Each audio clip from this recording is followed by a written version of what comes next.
What's going on, y'all, and welcome back to another Epic 7 video.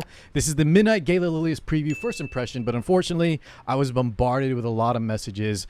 Initially a lot of hype saying this unit is insane, and then there were some questions, concerns, guys. Especially I had a lot of messages from people I know that were looking at the Chinese version of the release, as well as other content creators. We're already reaching out to Smilegate to figure out what's happening, but depending on how this goes, guys, one of her buffs says it's undispellable for us in the English version video. We're going to watch it right now. It says undispellable, but apparently in other regions it says dispellable, and I'm kind of leaning towards the fact that it should be. But anyways, just pay attention. A quick PSA, guys. Keep that in mind, that our version we see here might be incorrect and Smilegate will have to update. So please take that into consideration, and I'll bring it up again when we get to it. It's actually very important though. But without further ado, I think this unit is still going to be hype regardless of which way that goes. Let's go ahead and check it out together. So I do know about her kit, but I don't know about any of this intro cinematic lore stuff. That part will be a true first impression watch through with you guys, of course. Here we go. Always hides in the shadows. Once in a while, you just need to bring everything to light. Love the voice. Come on, struggle. Try your best. God, she looks good.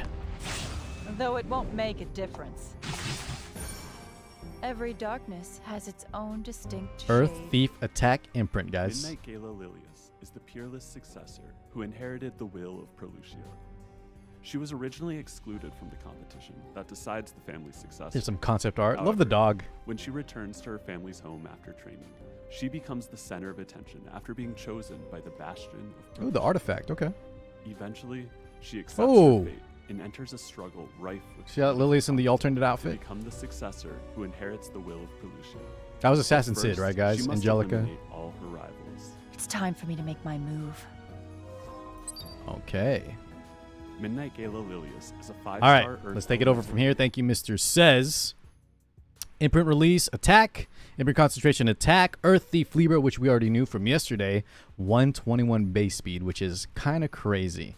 There's other stuff you need to know about her kit, guys, but we'll get to that right now. So let's skip along here to the skill introduction.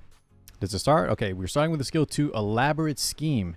At the start of the battle and at the end of the turn, grants damage limit. This is the big thing, guys. You see how it says undispellable here? Just keep that in mind. We're going to discuss this fully.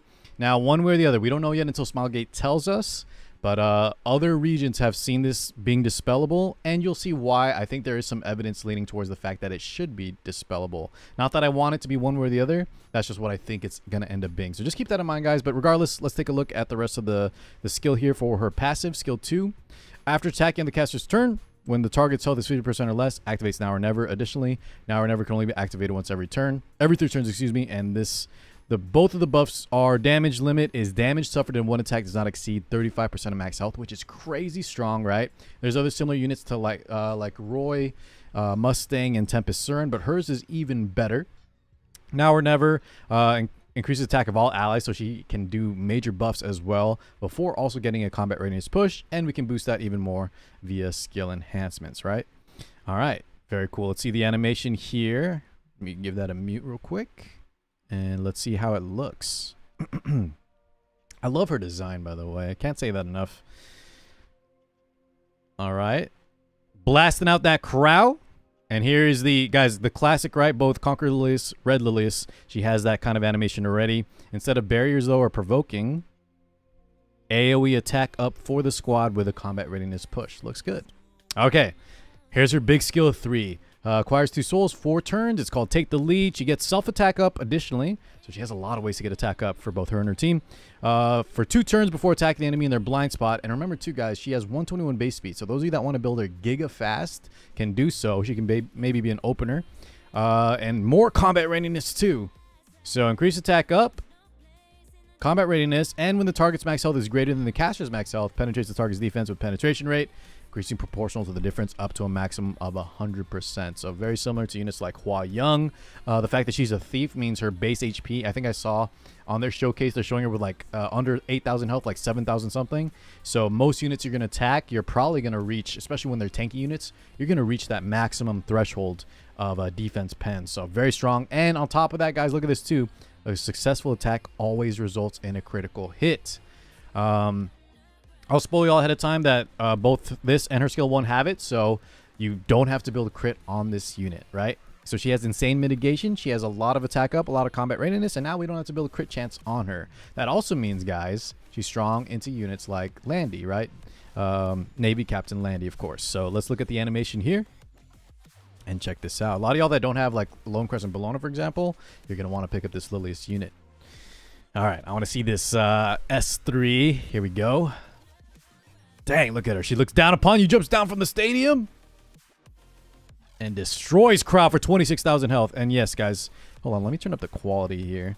Yeah, she has 7,000. Sorry, my face cam might be covering a little bit, but yeah, 7,800 health. She hits crowd for that 26,000, which I imagine is the max amount of defense. Man, almost one-shots a tank with anti-crit, right? Because she crits all the time. This is insane. This is very, very strong. Additionally, since she brought them under 50, she's going to boost. She's going to get a combat readiness boost, plus give her entire team attack up. Holy crap. Now, the skill 1, I love this, guys. Go Kyla. I guess that's the name of... Looks like a Doberman Pinscher. Anyways, attacks enemy with Kyla and recovers health. So she has self-sustain. That means you may not need to build lifesteal on her. A lot of units like Tempest and Roy that have that... even like Sage Vivian. Units that have that powerful defense... some kind of damage mitigation, right? Where they can't receive an X amount of damage threshold. Lifesteal works really well on them because they can't be one shot. And so if they get a turn to counterattack or just attack period, they can often refill their low health and kind of have that safety net again. Well, Midnight Gala Lilias may not even need to be built on lifesteal like Tempest and like Roy because she has recoverable health on skill 1. Now, lifesteal will give you more and it'll also let you lifesteal on skill 3. So it still might be viable or might be even preferable. Yeah. But anyways, let's keep continuing on here, guys. Amount recovered increases proportional to the caster's attack. So we want to build her tons of attack. No need for crit because we have that successful attack, always crit. Skill enhancements just do damage. And you can soul burn for more health recovery too. Let's check the animation here. And I think I'm hoping she attacks with the dog, right? The animation. Yeah, look at that, guys. So that's actually a unique animation because both, you know, the Red Lilias and Conqueror Lilias, she kind of just dashes forward with the rapier, the sword. But this is when you actually see Kyla pop out and bite the enemy. Very, very cool. Definitely fitting for a limited unit, right? To have some unique animations. Obviously, her skin or just her design looks amazing as well. Not skin. Y'all get what I'm saying, but okay.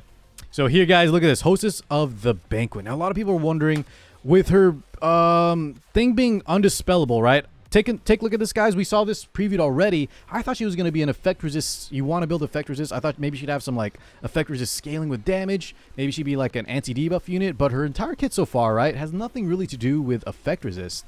Unless we assume that this is actually dispellable. Because if this is truly undispellable, guys, you don't need her artifact. For the most part, the only thing that's going to stop this is if a unit lands unbuffable. That can... You need to land unbuffable in between the start of the battle and the end of the turn, right? If she has unbuffable on her, she won't be able to put this on herself. But, you know, it would make sense that this buff is dispellable. And then maybe Smilegate wants you to build effect resist in combination with her artifact so that she can maintain the damage limit. This would also make sense, too, that this isn't just a straight power creep version of, like, Roy and Tempest Surins, because it is a lot better. But unlike... the other two units I mentioned, right? This one has some counterplay with being dispellable. Now remember, this is all just theoretical. I just want y'all to be aware ahead of time because if this is indeed true, that this is supposed to be dispellable like it looks on the Chinese preview of Lilias, then you guys need to start planning ahead because that does make her a lot more balanced. If this is undispellable, this unit is insane, guys. She's already insane, even if it is dispellable, but I do think Smilegate wants you to build effect resist. That also may be why she has like guaranteed crit. She's so fast.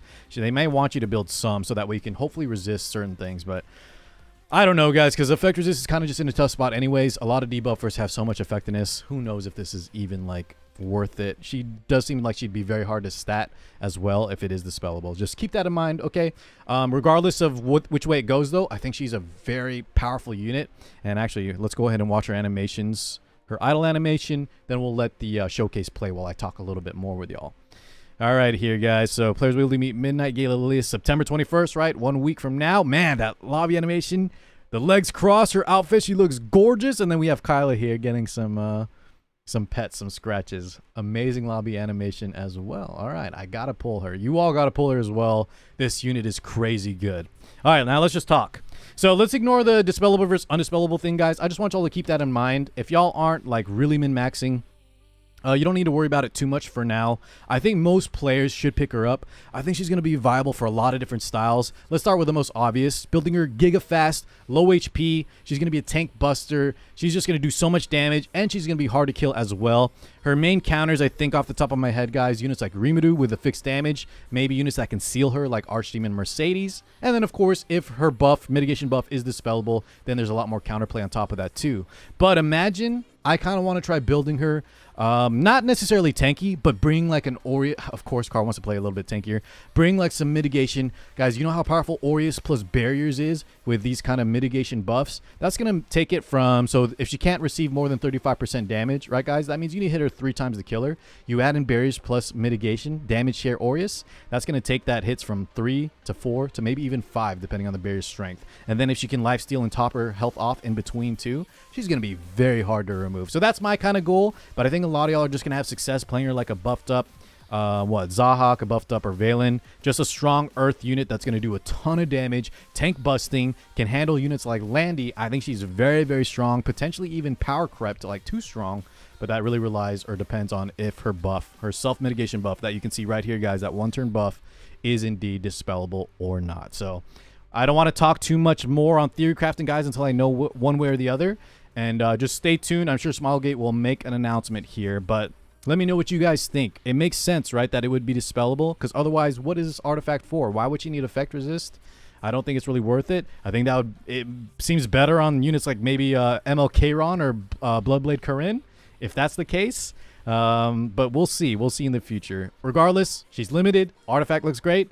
Pick up both of them. Start saving for next week, guys. She's very, very, very good. All right, we'll wrap things up there.